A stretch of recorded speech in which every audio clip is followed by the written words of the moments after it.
इस वीडियो में हम लोग जानने वाले हैं कि व्याकरण किसे कहते हैं, व्याकरण का परिभाषा क्या है और व्याकरण के कितने प्रकार होता है या फिर व्याकरण के कितने भेद होता है और इनके भेदों का क्या परिभाषा है। तो चलिए अब हम एक एक करके व्याकरण के बारे में सब कुछ समझते हैं। तो सबसे पहले हम यह समझ लेते हैं कि व्याकरण कहते किसे हैं, जिसे इंग्लिश में कहा जाता है ग्रामर। तो देखिए व्याकरण का यह परिभाषा है कि व्याकरण वह विद्या है जिसके द्वारा हम किसी भाषा को शुद्ध रूप में पढ़ते, लिखते एवं समझते हैं, उसे व्याकरण कहते हैं। व्याकरण क्या है? तो व्याकरण वह विद्या है या फिर व्याकरण वह ज्ञान है जो हमें यह बताता है कि किसी भी भाषा को किस तरह से शुद्ध शुद्ध पढ़ा जाता है, शुद्ध शुद्ध लिखा जाता है और शुद्ध शुद्ध समझा जाता है।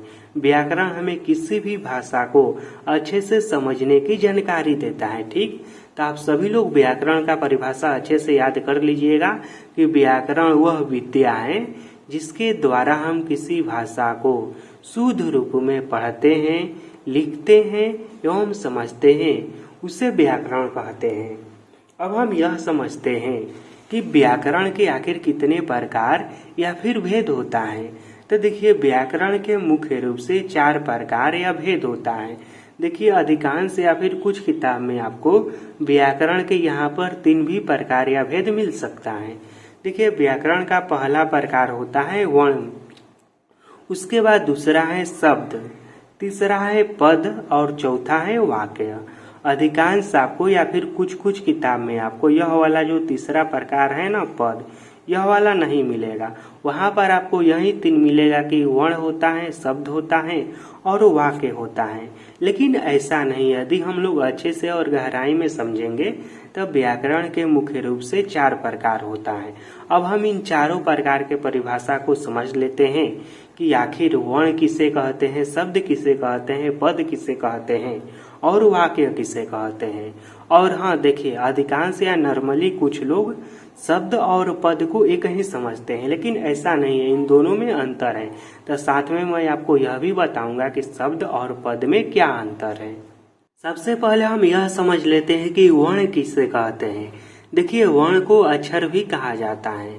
तो देखिए वर्ण का यह परिभाषा है कि वर्ण उस मूल ध्वनि को कहते हैं जिसका खंड या टुकड़ा नहीं किया जा सकता है, उसे वर्ण कहते हैं। वर्ण किसे कहते हैं? तो वर्ण वह मूल ध्वनि है जिसका हम खंड या टुकड़ा नहीं कर सकते हैं। जैसे कि मान लीजिए यहाँ पर हो गया क और इसमें हम हलंत लगा दिए तो यह बन गया है आधा क। अब इस हम आधा क का कोई भी टुकड़ा नहीं कर सकते हैं। यह क्या है? यह है वर्ण। उसी तरह से मान लीजिए अ हो गया, यह क्या है? यह भी है वर्ण हो। उसके बाद यह ख हो गया, इसके नीचे हलंत लगा हुआ है, इसका मतलब यह है कि यह आधा क है। तो इस तरह से जो भी है ना अक्षर या वर्ण, यही है वर्ण। ठीक, वर्ण क्या है? तो वर्ण वह मूल ध्वनि है जिसका खंड या टुकड़ा नहीं किया जा सकता है।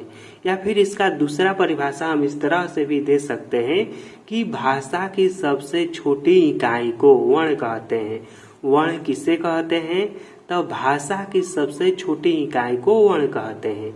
देखिए कोई भी भाषा की जो नींव बनती है, शुरुआत होती है, वह वर्ण से ही होती है, क्योंकि वर्ण से बनता है शब्द, शब्द से बनता है वाक्य और वाक्य से बन जाता है भाषा।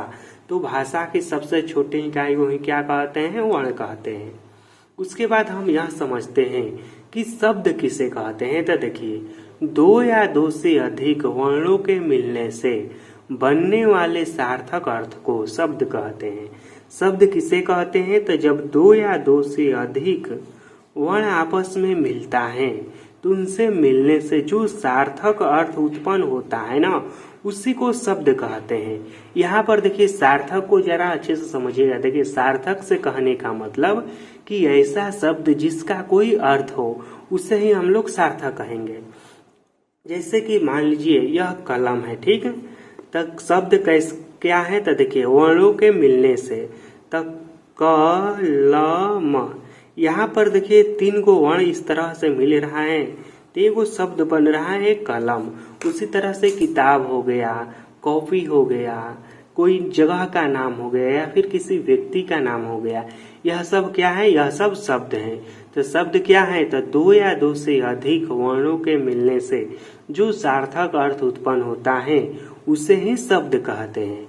अब देखिए कुछ वर्ण ऐसे भी होता है, जैसे कि मान लीजिए हम लोग लिखते हैं यहाँ पर ख और क लिख दिए, इसका कोई सार्थक अर्थ ही नहीं बनता है, इसलिए यह शब्द नहीं है। इसीलिए शब्द के परिभाषा में यह सार्थक अर्थ जोड़ा गया है कि उन्हीं को हम शब्द कहेंगे जिसका कोई सार्थक अर्थ होता है।